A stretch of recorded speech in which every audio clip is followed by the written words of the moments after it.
If you joined me in last episode, you would have heard me talk about trends. The trends that were leaving as the new year approached and the ones that were coming in as we rang in the new year. And these trends had me scratching my head and thinking, oh, I think I might be a trendsetter. Because these are things that are the foundation of what Fig and Farm at Home is. And really the idea of encouraging all of you to craft and create a home that tells your story. Because your story comes from nuance, it comes from personality, it comes from character. And quite honestly, that character can come from the good old pieces. Get rid of the cheap replicas, that is what the trendsetters are saying, and bring in the things that have been around for years, the things that you might find in grandma's attic, the things that you find at thrift stores and junking and garage sales. Those things, when you add newness to it, a new story, a new life, maybe a new stain, maybe new paint, maybe it's just a new appreciation. When you add the newness to it, it can add to your home, add value to your home in a way that cheap replicas can't. So we are talking about that today. And last episode, I mentioned because this is a new trend, and I am air quoting, I'm going to teach you how I do it. Did you know that before Fig and Farm at Home became a decorating service, I started as Fig and Farm, and I started as a product-based business, curating vintage goods, redoing vintage pieces of furniture, bringing new life, a little bit of modern to it, so that I could help my clients see the potential of pieces in their own home. Fig and Farm is still in existence. It is located in my small town, and it's a place where people can come and browse and shop, and it is so much fun. That is the birth of Fig and Farm at Home, is the curated pieces. And over time, over all those years, I have learned a thing or two. So I'm going to spill all my secrets today. You are probably going to want to grab a paper, a pen, and a cup of tea, because if you are at all interested in following this trend, if you've ever been interested or frustrated and you don't want to be frustrated when you go thrift shopping, you're going to want to know all my tips and secrets. All right, enjoy today's show. We grew up with the phrase, home is where the heart is. But our culture has shifted, and now the message is, home should be Pinterest perfect.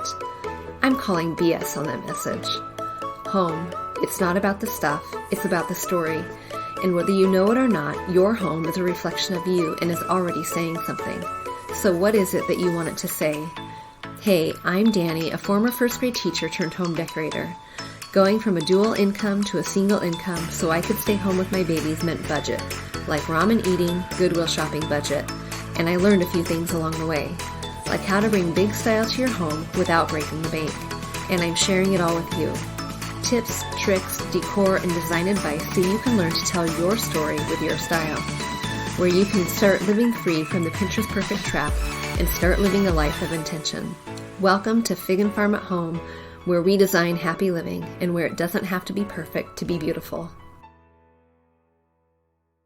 So I know just by mentioning the word thrift store, thrift shopping, junking, antiquing, garage sailing, whatever you would want to call that, I know I've lost some of you. I know some of you have thought, I can see maybe value in it, but it is just not for me.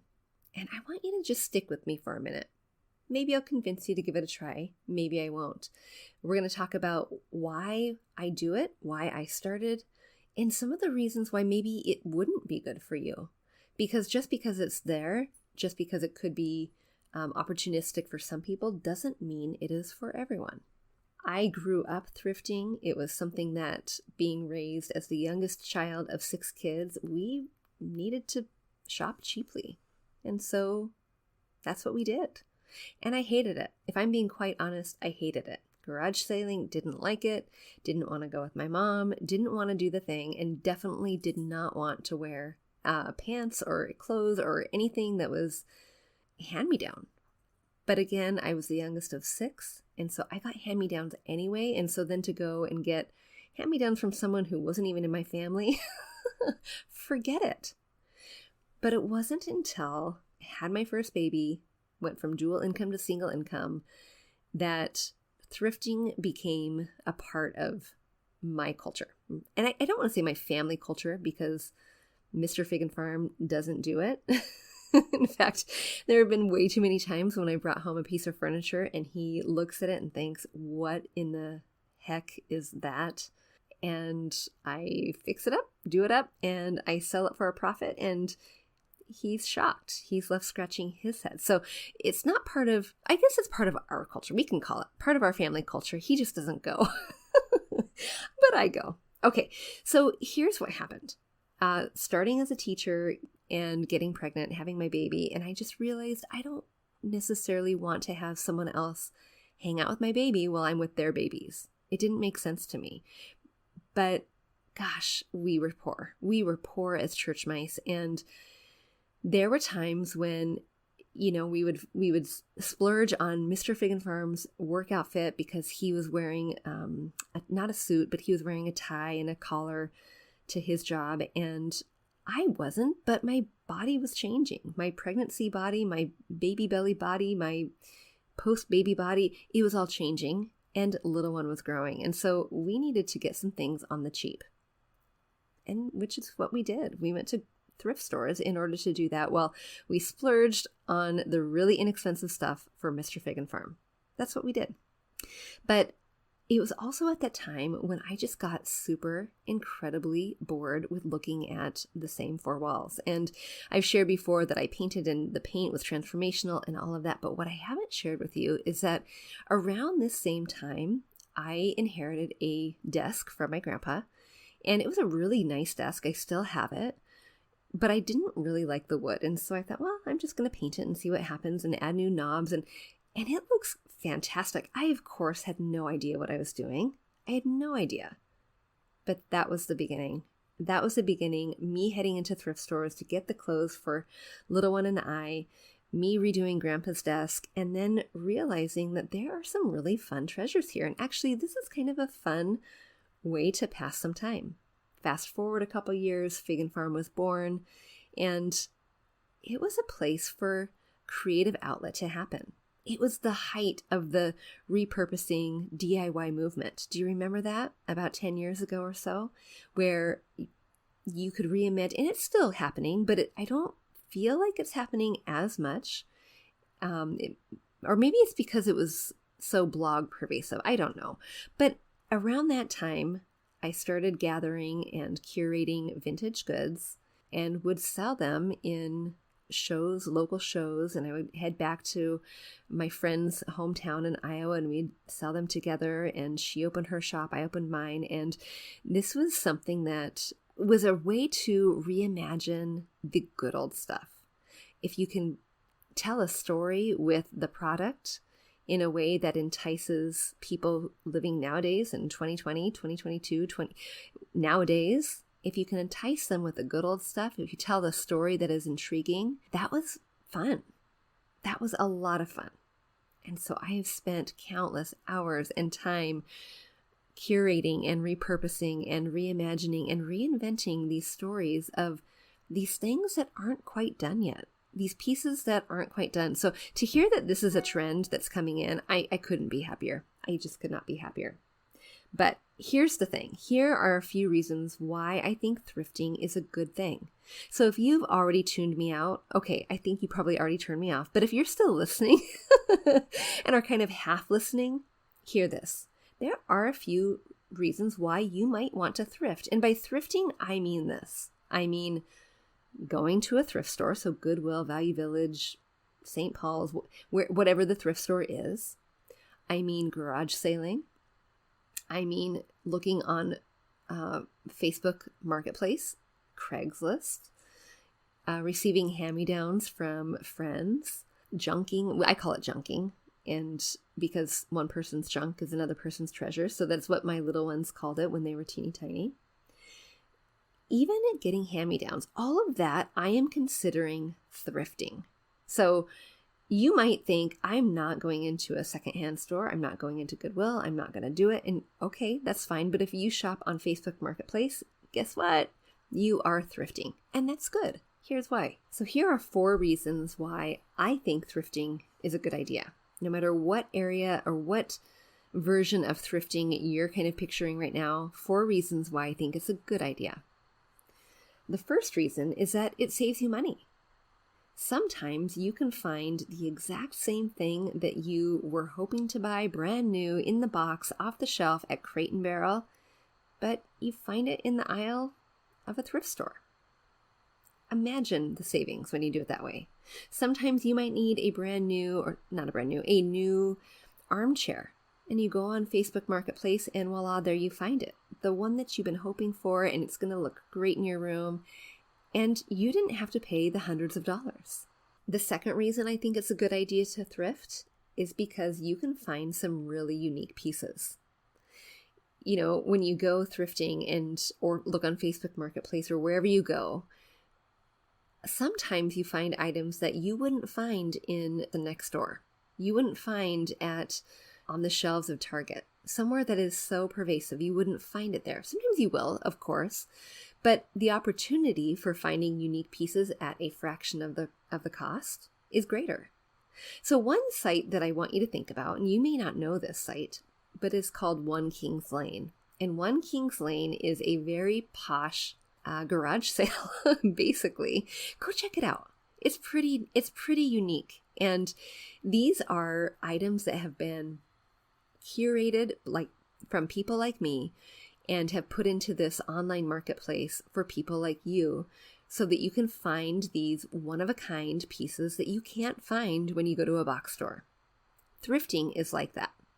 And you can find your own things that may or may not rival the ones that you'd find on this posh site, One Kings Lane. Okay, the third reason why it's a really good idea to thrift is because it can reduce the carbon footprint. Think about all of the things that people, when you go through your home and you're getting rid of things and you throw it in the trash, and that's fine if they're broken, if they're not usable, if they can't be repaired, they can't be recycled, they might need to go someplace else. But think about all of the times, and I'm sure you've seen this because I know I have, all of the times you've heard or seen people throw away things that could be reused. It happens a lot. So I know if I'm going to be going through my home, getting rid of things, I am going to be making piles, donate, sell, throw away, recycle, all of that, right? The things I donate, of course, that's what we're thrifting. That is what we are looking for. And so when you can keep those in circulation, if you can reimagine it, repurpose it, revision it into a great working purpose for you, awesome. You are saving it from a landfill, and I am all about that. Now, I do tend to be just a teeny tiny bit greener than some of the people living in my home. I will take out things that I find in the garbage and put it in the recycle. So I very much believe in the idea of reuse, recycle, repurpose, revision, reimagine. I think it's really important that we don't fill our landfills if we don't need to. Because remember this. One person's trash, now, of course, throw away things that are really trash, right? But one person, what they consider as trash is another person's treasure. I remember not too long ago, my mother-in-law asked if I would help her go through her basement. And they have a ginormous home and lots of storage, things that they've kept for years and years and years. And it was a tricky job to do. I'm not going to mince words. It was tricky because I didn't hold any emotional attachment to her things. Now, if it were my mom asking me, I probably would have said, "Oh, Mom, this is cute. Let's hang on to that."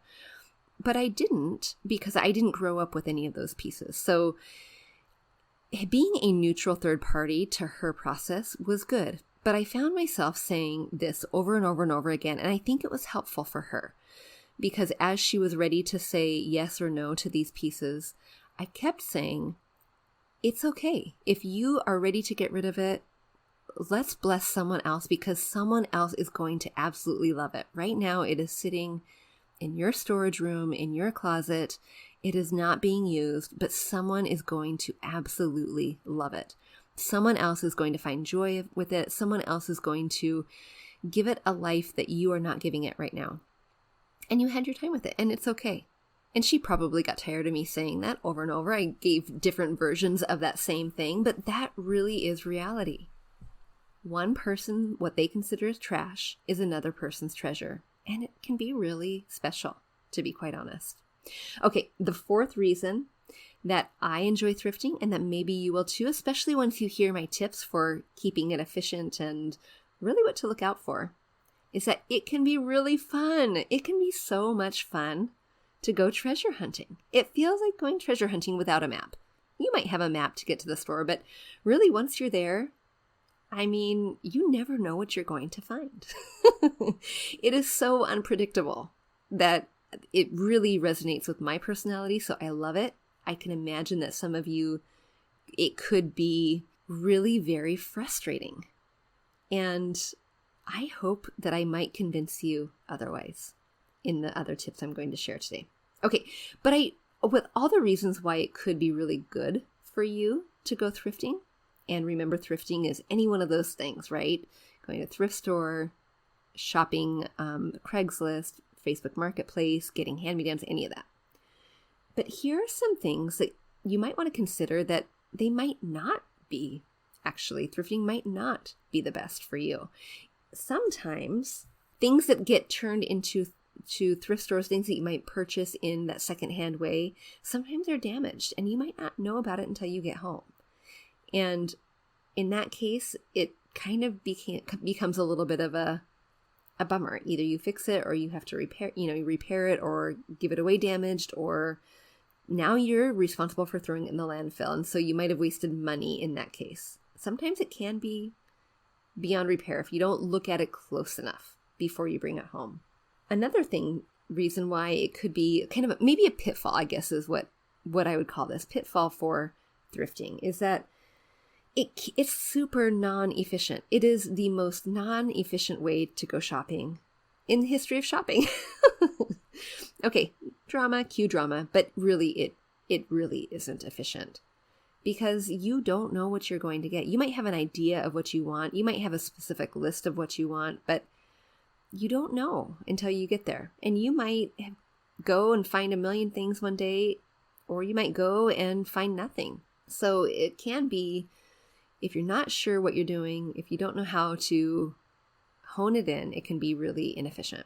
And the third kind of pitfall, I guess, with thrifting would be that sometimes if you're not careful, even though you think you might be saving money because, wow, that price is right. Oh, that price is so good. I'm going to snag that up. You actually could end up spending more because you think you're getting a good deal. Have you ever done that? Like going to Costco and you think, oh my gosh, that is on sale. Or maybe it's not even on sale, but it's Costco and there's a million of those things, but I'm only going to eat 2. And you end up buying more than you need. Sometimes thrifting can be like that. And so that's one pitfall we want to avoid when we are thrifting. But, if you're aware of the potential of damaged goods, if you're aware of it not being efficient, and you can hone in your practices in order to become efficient, and if you're aware of really spending and what you're spending your money on. So really, honestly, for that last one, some things that I do. Now, when I do thrift, I am thrifting for my brick and mortar store. I am thrifting also for my home because I love to furnish my home that way. So I am kind of running the items I'm going to purchase through these lenses. I am asking myself all the questions that you would ask if you were buying a shirt at Target. You're asking, do I love it? Do I like it? Do I need it? Would I wear it? What would I wear it with? What would I use it with? You're asking yourself those same series of questions with your thrifted goods. Now, for me, I'm doing 2 different things. I'm kind of categorizing it home or office, basically, right? Home or work. And you need to be aware of the comparables. So I know, for example, that if I'm thrifting and I'm curating for the shop, for the office, I need to make sure that I get a return on my investment. I need to make sure that if I'm going to be putting work into that, I am going to be getting my time out of that, whatever I'm charging for it, right? So you do need to be mindful of that. But most of you are thrifting for yourself. And so one thing that you need to be thinking about is, what is the price? Just because I found it at a thrift store doesn't mean that it's the best value. So a couple years ago, I went to a thrift store and I found a lamp, and it was a cute lamp and there was no price tag on it. And I thought, oh, this is great. Asked the clerk how much it was, and the price was $20. Okay, really? $20. It looked pretty new. I know that I could walk right down the street, go to the big box store, and I could buy a lamp for about the same price. Maybe a couple dollars margin either way. Am I going to buy the thrifted lamp for $20? No, I'm not going to do that. I knew what my bottom line was. I knew what my top price point was. I knew the comparable values. So there's making decisions based on mindfulness that way is a very good thing. And that can help you save money as well. Okay. So a quick recap before we move on to tips for being efficient as you thrift. So reasons why you might. Because you could save money, because you could find really unique pieces, you're reducing the carbon footprint, and because it is just fun to treasure hunt. But then there's some pitfalls to avoid. And one of those pitfalls is the same thing as the reason why we might want to, and that is you might actually end up spending more money. So be wary of that. Know your comparables, know your bottom line, know the value. Be mindful of what your top dollar is and what your bottom dollar is, of what you're willing to spend, and ask yourself all the questions you would if you were at a regular store. Do I need it, love it, want it, all of that. So things that is a pitfall to avoid is that it's not efficient, and it could mean that you aren't as careful with picking it out, and you might pick out something that's damaged. But one other thing I want to mention before I forget. And this is specific to thrifting furniture items. Of course, you want to check for damage. Of course, you want to check for usability. But I also want you to ask yourself these questions specific to furniture items. The questions are, is it usable right now in the condition that it's in? Or is it going to be something that I need to put work into in order to make it serve the purpose for me and my home and my family? And then what work is that? Am I relying on someone else to do it? Or are the repairs that are going to be made, are they in my wheelhouse? Is it something like a pet project, or is it something that is going to be really refined? And if it's really refined, do I have the skills in order to make that happen? Another thing to ask yourself, especially with furniture, is how realistic is it that I'm going to make any of those changes in order to make it really be what I want it to be, really reach the vision I had for it in the first place? Do I have space for it? Is it going to be in my garage hanging out? And what is the timeline for me doing the work to repair it or restore it or repaint it or whatever? What is the timeline? And is it going to be hanging out in my garage, just being a pile of stuff in my garage? So asking yourself those questions is really, really important as well. Of course, I have a different filter. I have, because I'm shopping for inventory, some of those things are, how many furniture items can I hold in my garage at a given time? And I try to keep it, Mr. Fig and Farm, are you listening? I try my best to keep it at 2. Do you hear me? I'm trying to keep it at 2 so that I have one ready to paint, ready to restore, ready to refurbish now, and one for when that one sells. So I do try to keep it to a minimum. I am mindful of that. Of course, there are times when you open the garage and you might think, oh, she's opening a furniture store. Oh, love me. Okay, we're moving on because you are probably, if I've convinced you yet, it's time to go. You're going to go hit the thrift stores this weekend. How do you make it efficient? How do you make it so that you are not picking up every single piece and you're not browsing down the aisle for 2 hours in the aisle unless you want to? How do you make it efficient? I have 7 tips for efficiency. The first one and most important one, I think, is to manage your expectations. Here's how it kind of works. If you go in expecting to find the perfect thing, the specific thing, you will most likely end up being disappointed, frustrated, and never wanting to go thrifting again. But if you go in and your expectations are super low, chances are that you are going to have a higher reward. And chances are you might be surprised with what it is that you find. Number 2, keep a list of generalities of things that you might want to look for, but not specifics. So, for example, because I shop for my shop and I shop for my home, I shop based on my overall aesthetic. I know what my aesthetic is. I don't need to keep a list of generalities anymore because it is in tune, it is ingrained into who I am. I know my aesthetics forward and backward in my home, and you might be getting there. Or you might be thinking, what are you even talking about?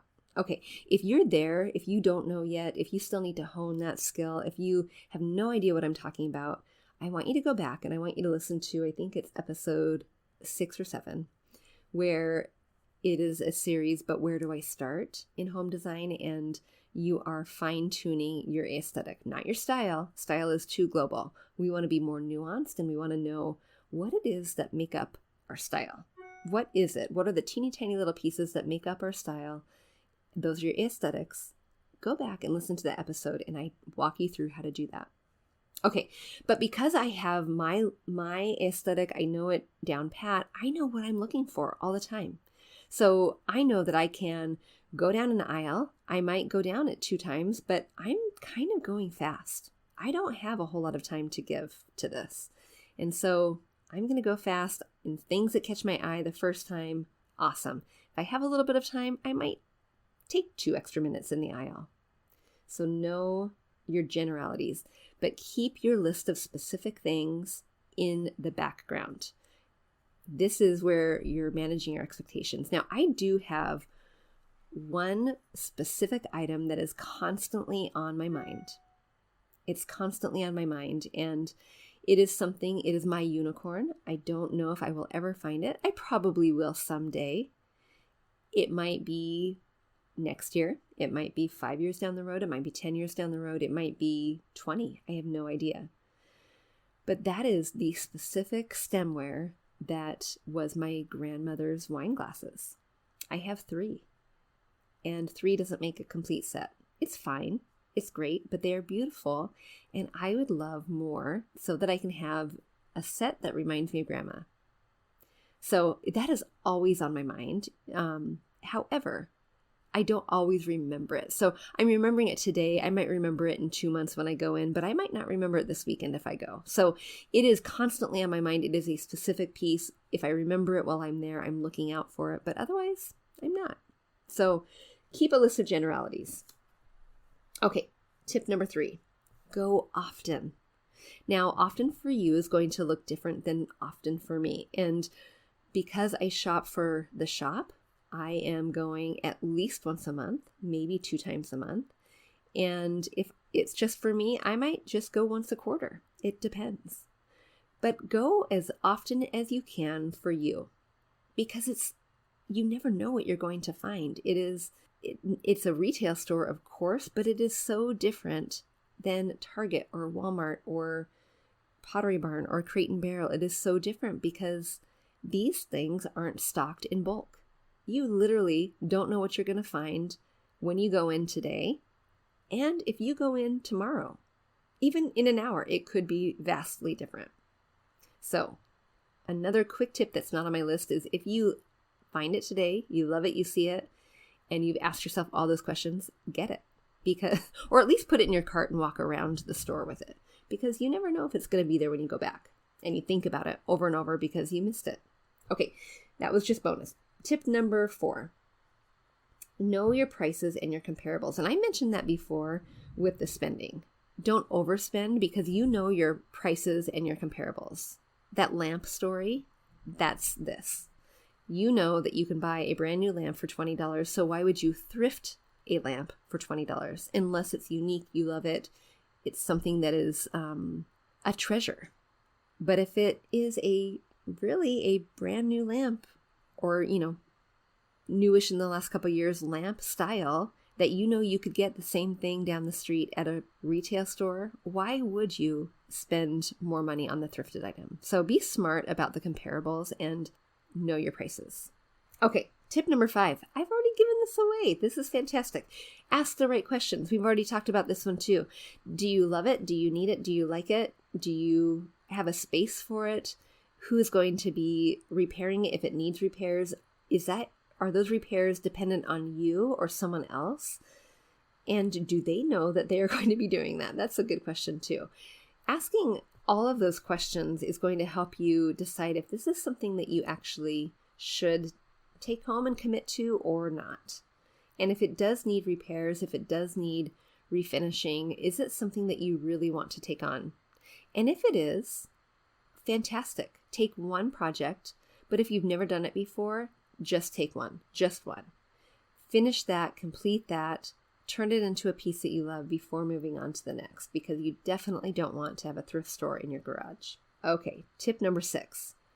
Know when to walk away. There are times when I have my generalities, my list of generalities. I know what I like. I know that it might be this kind of specific metal that I'm looking for. I always gravitate towards, but I know just because it falls into that general category of things I normally buy doesn't mean I have to. I can appreciate it. I can appreciate the style. I can appreciate the build. I can appreciate the makeup, but I don't need to take it home. I don't need to bring that home. And that took me a while actually to really understand that, especially in shopping for the shop. When I first started and I was curating goods, I wouldn't always curate what was my aesthetic, what was my list of generalities. And that kind of bit me in the foot a couple times. But knowing what your specific aesthetics are is a good thing, so that you don't buy it and then wonder when you get home, wait, what, why did I do that? It doesn't really go with anything here. So understanding your aesthetic is super, super important in order to thrift efficiently. And the last tip is be prepared to be surprised. Be prepared. And this might be just as important as that first tip, where you manage your expectations, because going in not knowing what to expect, going in knowing that you have no idea what you're going to find, you are likely going to walk away surprised. And it might not happen. It might not be a huge surprise. It might not be every time, but chances are you are going to be surprised with one golden ticket find, and it's going to be phenomenal. I have 2 that were golden ticket finds, and one that stayed in my home and one that didn't. Of course, I've had more than 2. These are the 2 that came to mind.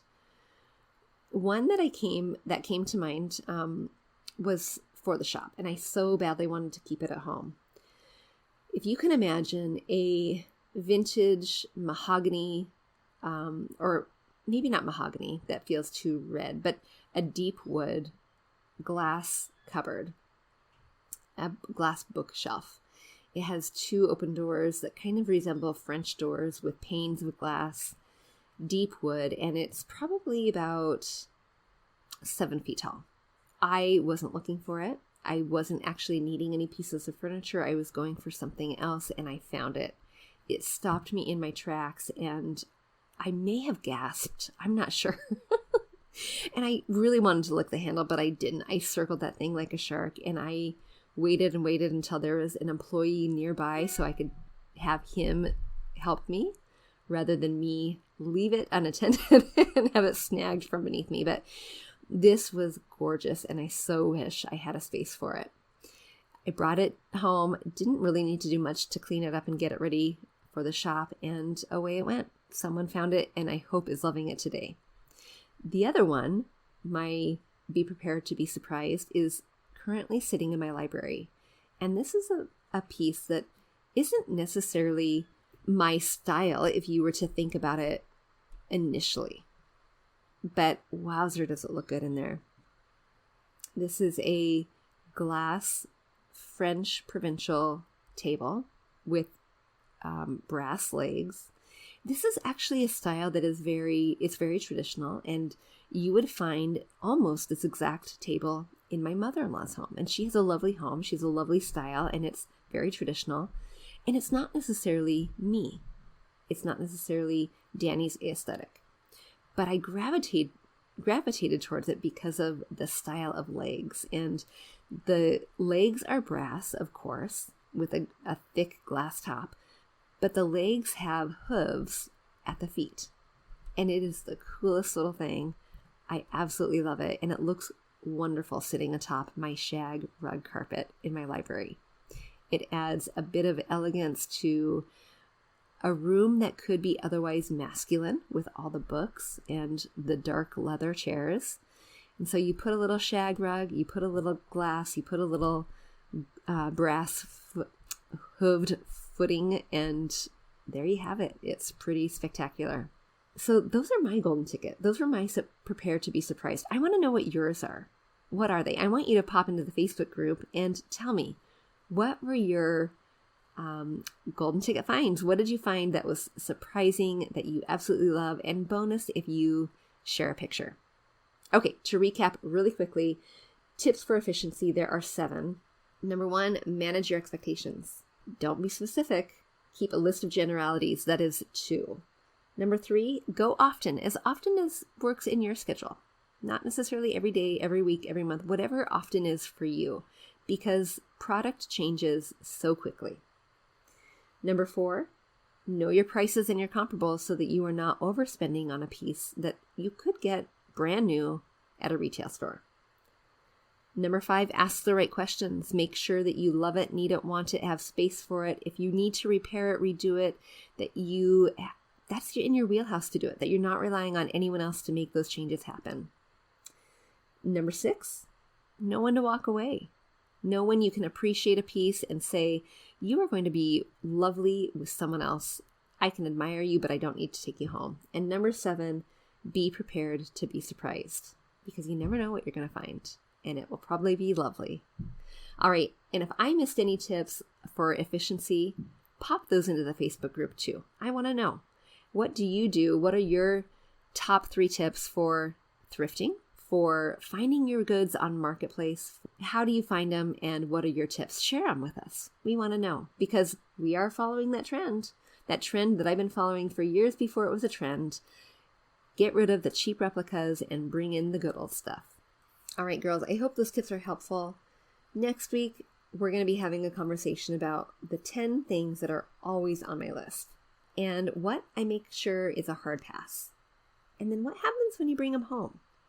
What happens? How do you fix some of the things that are light fixes that could be in your wheelhouse without you even knowing about it? Not yet. I'm going to give you all of those tips next week. All right, until next time, see you soon. Hey, real quick before you go, if you learned something new or found value in today's podcast, would you head over to iTunes to Fig and Farm at Home and leave a review and subscribe to the show? That would be awesome. And if you'd like to connect with my community of mamas who are learning to be intentional storytellers within their own homes, join us at bit.ly/design101 group. There's always more room at the table. See you soon.